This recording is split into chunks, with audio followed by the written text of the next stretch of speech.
Habib Muhammad bin Muhsin. Nah, untuk hari ini sendiri kita mempunyai tema bahasan yaitu pentingnya menuntut ilmu. Iya. Nah, ilmu sendiri itu kan Beb ya, ada dua ya. Ada mungkin kalau kita orang sebagai orang awam itu menempatkannya membaginya menjadi dua, yaitu ilmu umum dan ilmu agama. Nah, menurut Beb Muh nih, Beb Muhammad, ilmu itu apa Beb? Sebenarnya kalau dalam pembahasan tentang ilmu agama Islam terutama ini membagi, betul kata akhirnya bahwa ilmu ini memiliki beberapa kriteria, beberapa macam dari segi hukumnya. Kalau kita mau lihat bahwa yang namanya ilmu itu memiliki hukum, ada yang wajib kita pelajari atau wajib kita tuntut, kita cari tahu. Ada yang hukumnya fardu kifayah. Maksudnya fardu kifayah di sini kalau sudah ada orang yang sudah belajar atau menuntut ilmu tersebut, maka gugur kewajiban bagi orang lain untuk belajar ilmu itu. Ada yang hukumnya sunnah atau boleh mau dipelajarin atau tidak. Dan ini dari tiga ini kita mendapatkan banyak pembagian dalam ilmu. Terutama yang tadi disebutkan oleh saudara saya Akhina Syariful Fiqih, bahwa kalau menurut orang awam ini ilmu terbagi jadi dua. Memang betul dalam konteks pembagian ilmu itu ada dua, bahwa ilmu yang menghubungkan kita tentang keagamaan atau keyakinan ya, dan ilmu yang menghubungkan kita tentang kehidupan dunia ya, dan semuanya ini bersumber dari Al-Quran dan hadis. Semua ilmu, karena kita meyakini khususnya di dalam agama Islam ya, bahwa Allah Subhanahu wa taala ini pertama kali menurunkan Al-Quran kepada Nabi Muhammad SAW. Ini ayat yang pertama kali turun, yakni Iqra, bacalah. Ya. Masya Allah. Ya. Di situ maknanya menunjukkan bahwa agama Islam ini sangat mementingkan, bahkan mengutamakan dari segalanya tentang ilmu atau belajar, baik ilmu dalam agama maupun ilmu dunia atau ilmu umum ya. Tetapi kita kembali lagi ke tadi yang namanya ilmu itu memiliki hukum. Jadi yang namanya ilmu ini ada hukum-hukumnya, ada yang wajib kita tuntut. Wah, mau tidak mau kita harus tahu. Dan ini yang sering kita salah, atau mungkin kita salah menempatkan atau mengutamakannya, bahwa dalam kehidupan kita ya, khususnya dalam keadaan zaman sekarang ini, orang lebih mementingkan mungkin ilmu yang dianggapnya atau ilmu yang masuk di dalam hukum, bahwa ilmu tersebut ini fardu kifayah sebenarnya, tapi dia lebih mengutamakannya dan meninggalkan yang wajib. Apa itu ilmu yang wajib?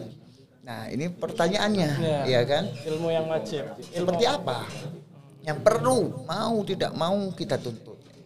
Iya kan? Khususnya untuk muslim ya, wajib. Ya, kita bicara di sini khusus untuk muslim. Ya. Bahwa Rasulullah SAW ini pernah bersabda bahwa talabul ilmi faridatun ala kulli muslimin wa muslimatin, yang artinya bahwa Rasulullah SAW bersabda bahwa menuntut ilmu ini hukumnya wajib, yakni wajib dalam arti kita harus mengedepankannya. Ya. Nah, ala kulli muslimin wa muslimatin, bagi setiap orang yang merasa dirinya muslim dan muslimah.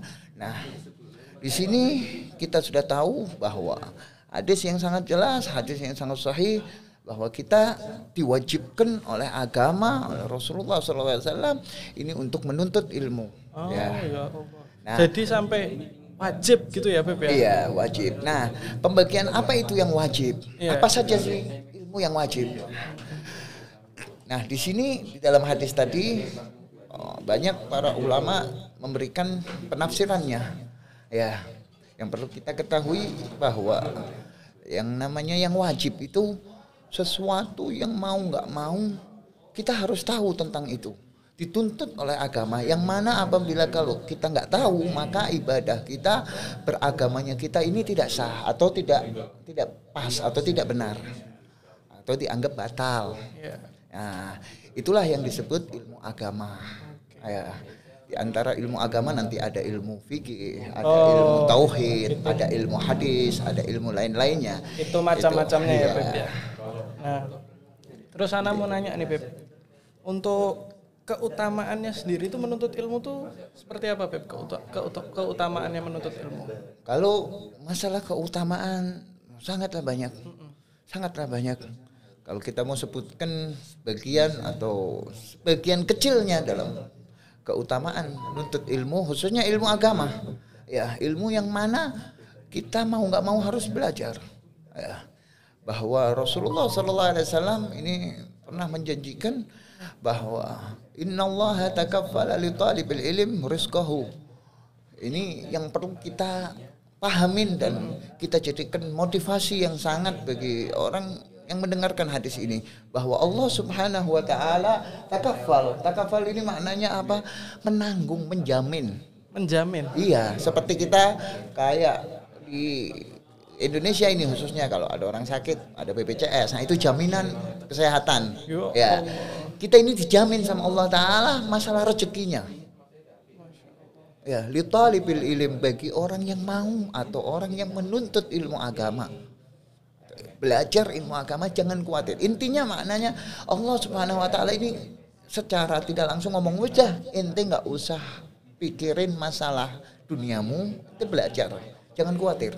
Rezeki dari anak." Oh, jadi itu kayak bahasa umumnya. Yeah. Wes enggak usah khawatir, santai aja, tenang, belajar roh yang pintar, belajar roh yang benar. Rezeki, masalah rezeki dari anak. Jadi gitu ya. Kalau kita orang mengorbankan waktu atau mungkin tenaga kita untuk menuntut ilmu, pasti kehidupan kita akan dijamin baik sama Allah Subhanahu wa taala. Iya, seperti itu kurang lebihnya. Masya Itu Allah. tergantung daripada keyakinan kita. Dan di dalam hadis ini sebenarnya jaminan-jaminan yang khusus. Ada jaminan yang umum. Yang umumnya seperti Yang apa itu, umum Beb? itu ada di Al-Quran, bukan cuma untuk muslim atau untuk orang yang menyembah Allah Subhanahu wa taala. Semuanya Allah Subhanahu wa taala sudah jamin rezekinya. Apa itu? Allah Subhanahu wa taala berfirman, "Wa ma min dabbatin fil ardi illa 'alallahi rizquha." Dan tidak ada satupun binatang yang melata di muka bumi ini kecuali Allah Subhanahu wa taala sudah menentukan, sudah menjamin rezekinya. Bayangin, ini semua yang melata, semua yang hidup di muka bumi ini sudah Allah Subhanahu wa taala jamin rezekinya. Ini jaminan umum.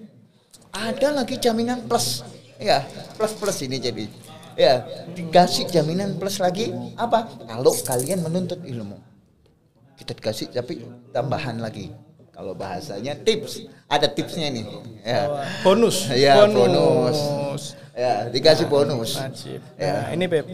Nih, Seperti itu. Tadi kan Ana sudah dengar sedikit banyak dari antum. Nah, ini Ana pengen cerita ini, Beb. Ya. Nah, Ana ini bukan orang yang basicnya belajarnya sekolahnya tuh sekolah agama, itu bukan. Oh iya. Dari SD, SMP, SMA, setelah SMA nggak nerusin kayak antum mondok dan lain-lain. Ana nerusinnya ke kuliah. Nah, cuman di sela-sela itu ya mungkin masih lah sedikit-sedikit kita orang belajar agama, ikut taklim, ikut apa. Cuman semakin berjalannya waktu itu kita orang itu sering ngerasa, waduh sudah tua ini, apa masih bisa belajar lagi, umur kita sudah tua, udah istilahnya sudah gede gini, nanti kalau mau belajar agama itu sama anak kecil-kecil atau gimana, kan malu gitu loh, kayak masa anak kecil sudah belajar, kita baru belajar kan malu mau hadir. Akhirnya yang itu jadi salah satu alasan yang bikin anak bukan nggak berminat ya, jadi minder buat hadir ke majelis-majelis ilmu, majelis taklim. Sebenarnya dari pertanyaan ini memang benar banyak orang yang beralasan seperti itu. Tapi ketahuilah bahwa yang namanya kita belajar ini tidak memandang umur. Walaupun kita sudah tua, walaupun kita ini istilahnya sudah berusia lanjut lah, nggak ada batasan dalam menuntut ilmu. Contoh yang umum aja, kalau kita lihat di universitas-universitas atau orang yang ingin melanjutkan dapat titel sarjana sampai profesor sampai apa, mungkin dia sudah sampai usia 50 tahun, usia masih melanjutkan menuntut ilmu, belajar, dia tidak malu.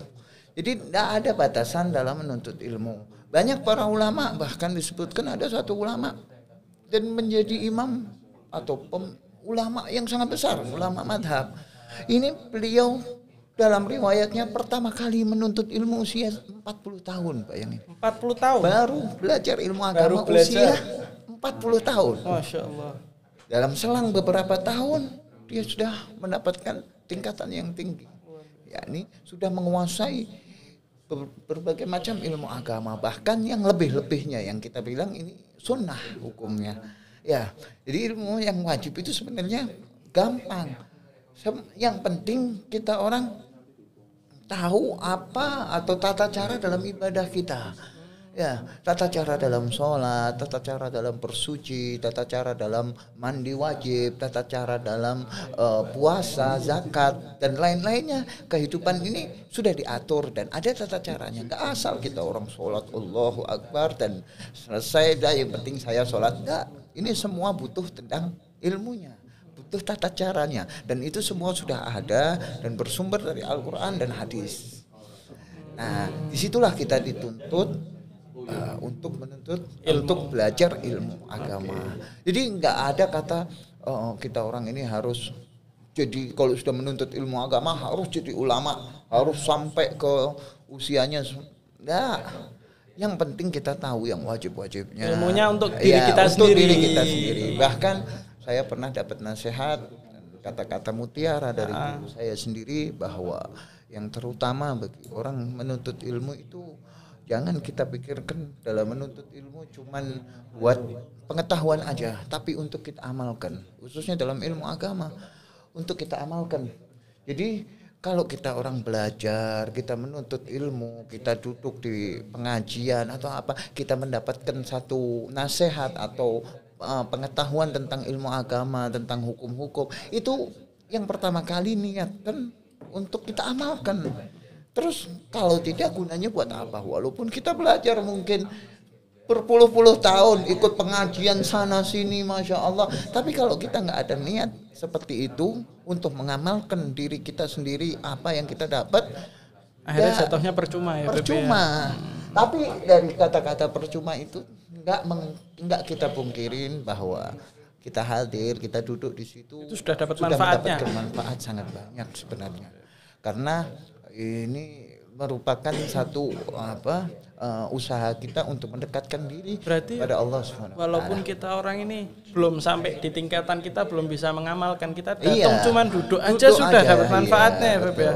Sangat besar, bahkan sangat besar. Bahkan para ulama mengatakan bahwa kita duduk di majelis, kita duduk di tempat pengajian yang mengajarkan tentang ilmu agama, yang membahas di situ tentang halal dan haram, wajib dan sunnah dan lain-lainnya, ini lebih afdal daripada ibadah berapa puluh tahun, 70 tahun, 60 tahun. Masya Allah, itu pahala yang sangat besar bagi kita. Apalagi kalau sampai kita bisa mengamalkan ya, Beb ya. Itu lebih-lebih lagi. Biasa. Itu yang dikatakan samrohnya.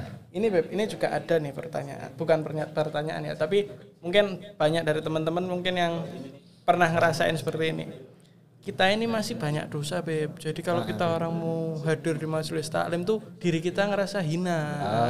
Jadi kenapa nanti mereka ngiranya kalau misalnya ya orang yang datang ke majelis taklim ini harus orang-orang yang benar-benar bersih, orang-orang yang enggak punya dosa, orang-orang yang enggak punya apa. Nah, itu menurut antum gimana itu, Beb? Itu persepsi yang benar atau yang salah atau yang bagaimana sebenarnya? Kalau menurut pandangan saya ya, dari kata-kata tadi atau dari pemahaman seseorang yang seperti itu, sebenarnya itu adalah salah satu daripada tipuannya setan. Tipuan setan? Iya, tipuan yang sangat manjur bagi setan ini. Banyak orang ditipu, udah kamu ini tidak pantas jadi orang alim, kamu ini tidak pantas beribadah, kamu ini tidak pantas sholat. Lihat sih diri kamu isinya dosa, diri kamu maksiat terus. Akhirnya udah, buat apa kamu kesana? Wong nanti kamu balik dosa lagi kok. Buat apa kamu datang ke majelis? nanti besok kamu tetap melakukan dosa lagi, itu buat apa? Udah sekalian. Nah ini perlu kita hindari. Ini pemikiran yang sangat berbahaya sebenarnya, bisa menghancurkan seseorang, pemahaman yang sangat berbahaya. Dan perlu ketahui bahwa pemahaman seperti itu ini bisa kita hilangkan sebenarnya, perlu dengan pemahaman lawannya atau berbalik, bahwa kita ini diciptakan sama Allah Subhanahu wa taala untuk apa? Kalau kita renungkan sedikit, coba kita renungkan sedikit aja. Kita ini ada di dunia, masya Allah, ya dikasih nikmat yang sangat banyak, ya dikasih kehidupan, bisa ini, bisa itu, bisa macam-macam, bisa berjalan, bisa melihat dan lain-lainnya. Apa sih tujuan Allah menciptakan kita? Tujuan utamanya ini untuk apa? Iya, itu yang penting. Oh, kita di dunia ini untuk beribadah kepada Allah Subhanahu wa taala.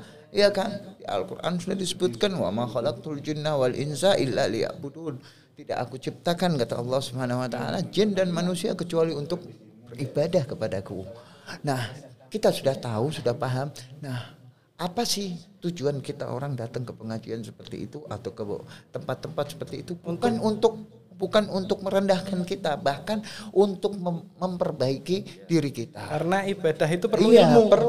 Ibadah itu perlu ilmu. Nah. Dan juga ada lagi satu yang sangat menjadi motivasi atau balikan pemahaman yang tadi itu. Kalau kita datang akhirnya salah, atau kalau kita datang akhirnya merasa minder. Ada satu ayat Al-Quran lagi sebenarnya, masya Allah, bahwa disebutkan la ta'asu min rahmatillah, janganlah sekali-kali kalian ini putus asa akan rahmatnya Allah Subhanahu wa taala. Jangan sekali-kali. Sekalipun dosa kita walaupun dosa kita segunung, ya, wa atbi'is sayyi'atal hasanata tamhuha, dan barengilah kebaikan, kejelekan-kejelekanmu ini dengan kebaikan, tamhuha. Maksudnya apa? Kelak kebaikanmu yang sedikit itu, datangnya kamu ke pengajian, duduknya kamu di majelis, itu tamhuha, bisa menghapus dosa-dosamu. Iya, walaupun dosanya sebesar gunung, insya Allah dihapus semuanya. Kalau kita orang memang dengan niat yang baik, dengan tujuan, dengan adab dan akhlak yang baik, insya Allah, Allah ini Ghafurur Rahim, Allah ini Maha Pengasih lagi Maha Penyayang. Bahkan setan ini nggak berhenti mengganggu kita sampai kita ini terjerumus dalam api neraka, ya kan? Dan jangan kita memandang cuman setan yang seperti itu. Kita juga lihat Allah tidaklah berhenti mengampuni kita selagi kita orang berjalan menuju jalannya Allah Subhanahu wa taala. Berarti logikanya harusnya seperti ini ya, Beb. Kalau kita sudah tahu berbuat dosa, ya caranya kita ngilangin dosanya itu dengan hadir ke majelis zikir, majelis, terutama majelis ilmu, biar kita tahu walaupun besoknya kita masih berbuat dosa lagi, tetap kita tobat lagi, datang lagi. Enggak apa-apa. Dan itu umumnya manusia. Nanti insya Allah lama-lama malah kita jadi bosan berbuat dosa ya, Beb ya. Amin. Dan insya Allah. Mudah-mudahan dengan hadir seperti itu mungkin ada hidayah di situ, ada rahmat dari Allah turun, kita dapat semuanya. Amin. Ya, seperti itu.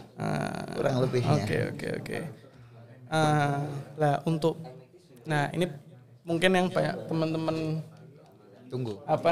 pengen tanyain ya, gimana sih caranya memotivasi diri dari yang paling kecil aja, buat kita mau datang ke majelis ilmu itu loh, memotivasi sedikit. Mungkin kalau saya kan kuliah di Jogja ya, anak kuliah di Jogja, anak kos.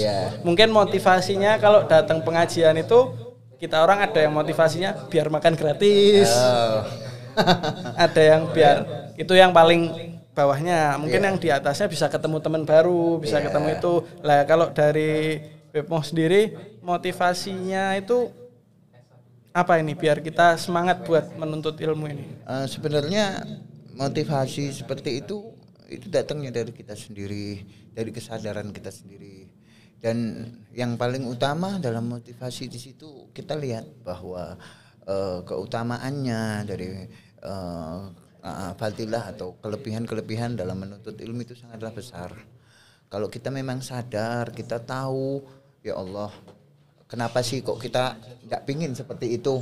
Kita nggak pingin sih sedikit lah, ya Allah, paling satu jam atau setengah jam paling nggak lama kan kita duduk di situ, apa salahnya sih? Coba kita sadarkan diri kita sendiri, itu bisa membuat motivasi kita orang tumbuh. Ya, terutama dan jangan terlalu merasa cukup. Merasa cukup di sini dalam arti ini sering terjadi permasalahan di sini karena merasa cukup. Ya, maksudnya itu gimana itu merasa cukup itu? Merasa cukup ini mereka nggak usah datang pengajian, nggak usah duduk, nggak usah menuntut ilmu apa, tinggal lihat YouTube ada. Nah, kita mau buka masalah ini ketik Google ada. Nah, itu gimana itu, Beb? Kalau yang belajarnya sama lewat, kalau kita orang namainnya Ami Yusuf. Iya. Ya, Mbah YouTube ya, Mbah Google ya. Nah, sebenarnya itu bisa menghilangkan motivasi kita. Nggak dianjurkan bagi orang yang udah merasa cukup akan belajar dengan Google atau dengan YouTube dan atau internet dan lain, ini sangat tidak mendukung dan tidak berpengaruh sebenarnya. Mungkin kalau mau dibilang dalam persentase mungkin 10 daripada 100%-nya, 10%. Mungkin bermanfaat, cuman sangat kecil. Dan itu nggak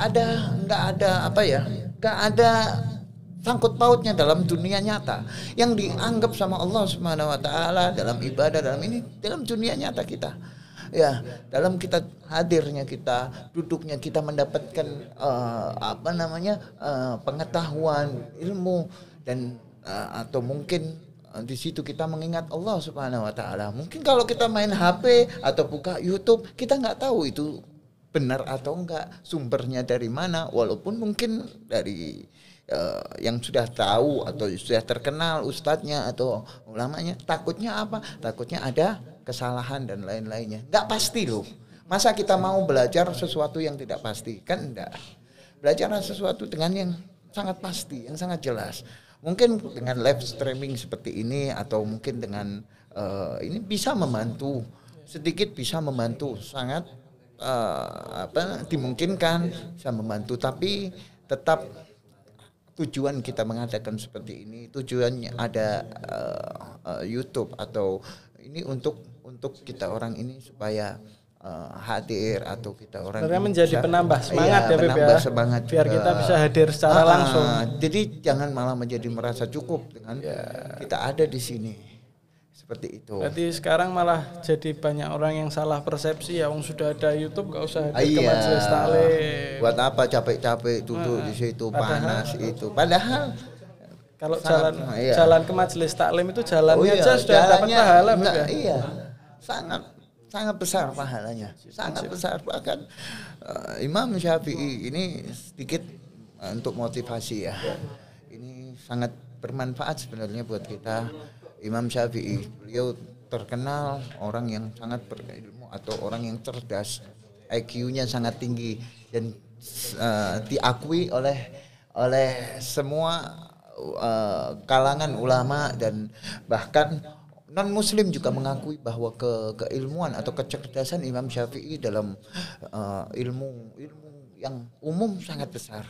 Beliau Imam Syafi'i memberikan satu nasihat buat kita, terutama yang pemuda ini dalam satu syairnya, berupa syair.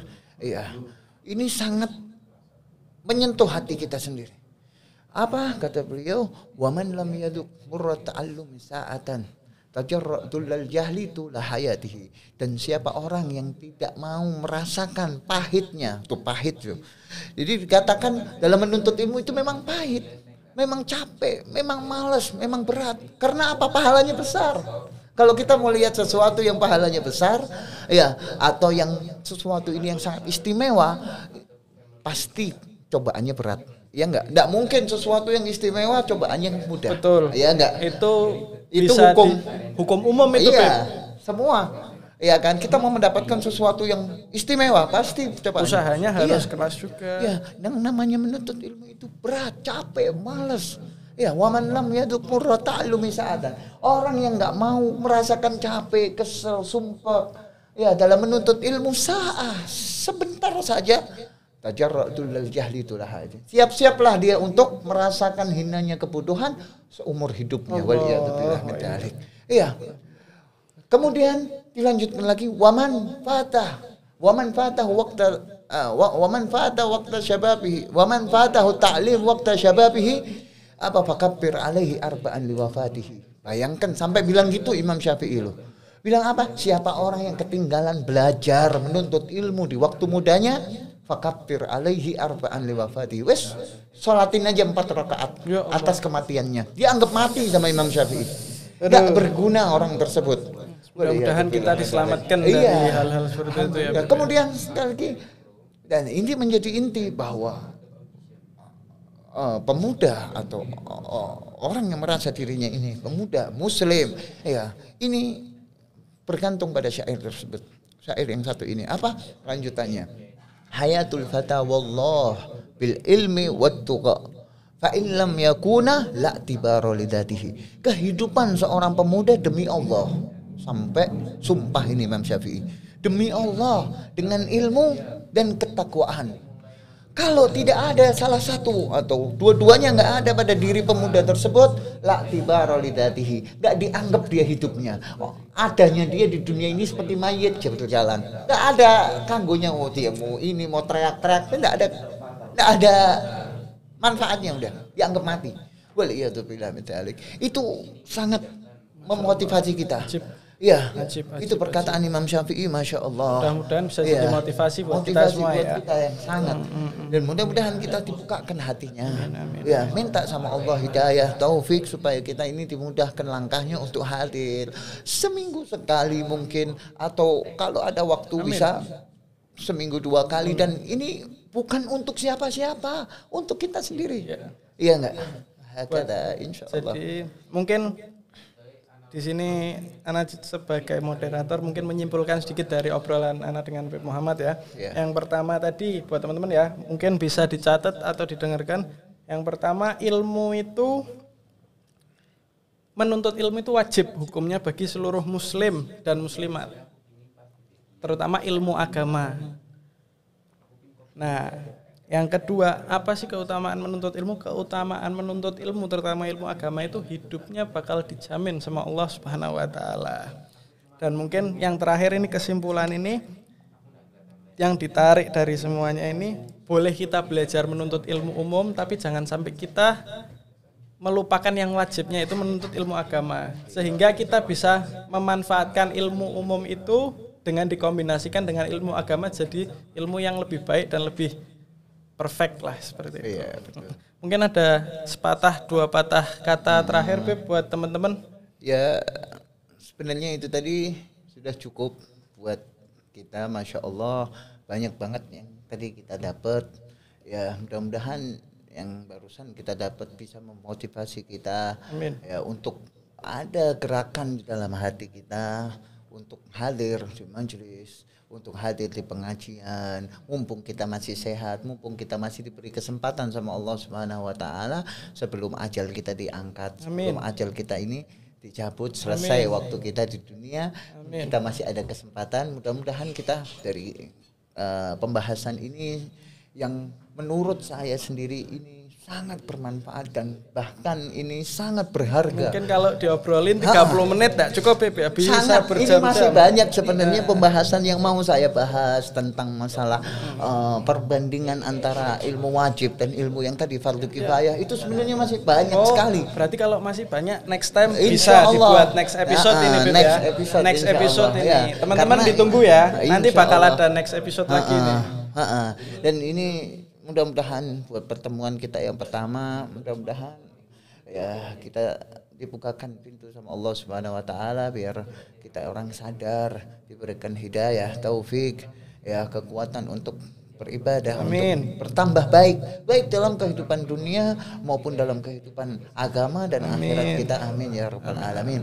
Karena ini ya sangat kita butuhkan sebenarnya. Sebagaimana kita butuh makan, kita juga butuh belajar ya untuk menyelamatkan kita di dunia dan di akhirat. Amin. Itu aja, mudah-mudahan buat kita semua yang mendengarkan atau yang ada di sini, Allah Subhanahu wa taala ya, bukakan hati kita, berikan kita semua hidayah dan taufik dan rahmatnya insyaallah. Amin amin ya rabbal alamin. Itu saja dari saya.